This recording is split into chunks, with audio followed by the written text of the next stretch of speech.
ایک کویسچن یہ ہے کہ جو معراج کی رات ہے اس میں جاگنا، عبادت کرنا اور پھر اگلے دن روزے کا اہتمام کرنا، اس کی کیا شرعی حیثیت ہے؟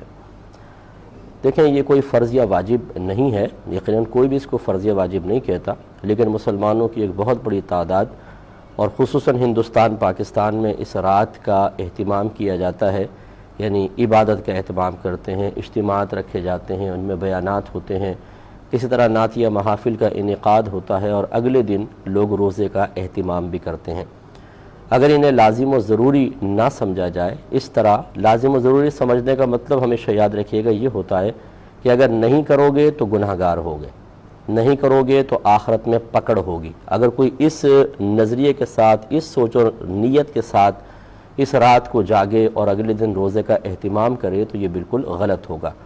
لیکن اگر کوئی صرف اس لیے کہ چلیں تمام رات سوتے رہتے ہیں، اگر اس رات میں جاگ کر اللہ تعالیٰ کی عبادت کر لی جائے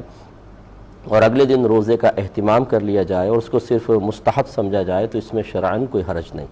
ہونا تو یہ چاہیے کہ ہر رات ہی ہم جاگیں اور اللہ تبارک و تعالیٰ کی عبادت کریں، روزانہ روزے رکھیں اگر اللہ تعالیٰ ہمت دے، لیکن یہ سب سے نہیں ہو سکتا تو کم از کم کچھ ایسی راتیں،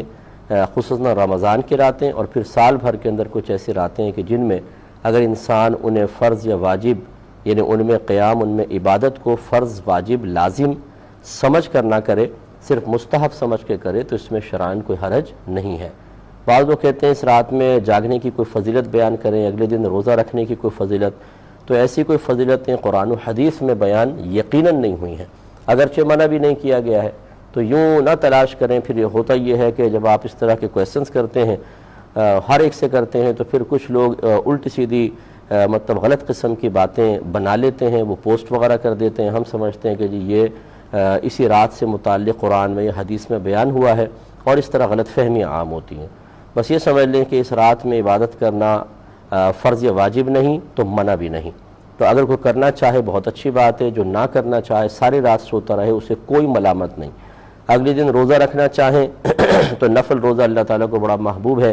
میرے آقا صلی اللہ علیہ وسلم نے ارشاد فرمایا جو اللہ تعالیٰ کی رضا کی خاطر ایک روزہ رکھے تو وہ جہنم سے اتنا دور کر دیا جاتا ہے جیسے کہ ایک کوے کا بچہ ہو اور وہ اڑتے اڑتے اڑتے سارے زندگی حتیٰ کہ مر جائے، جتنا فاصلہ وہ طے کرے گا اسے اللہ تعالیٰ جہنم سے اتنا دور کر دے گا۔ تو کوے کی زندگی سنا ہے کہ بڑی لمبی ہوتی ہے، تو لہٰذا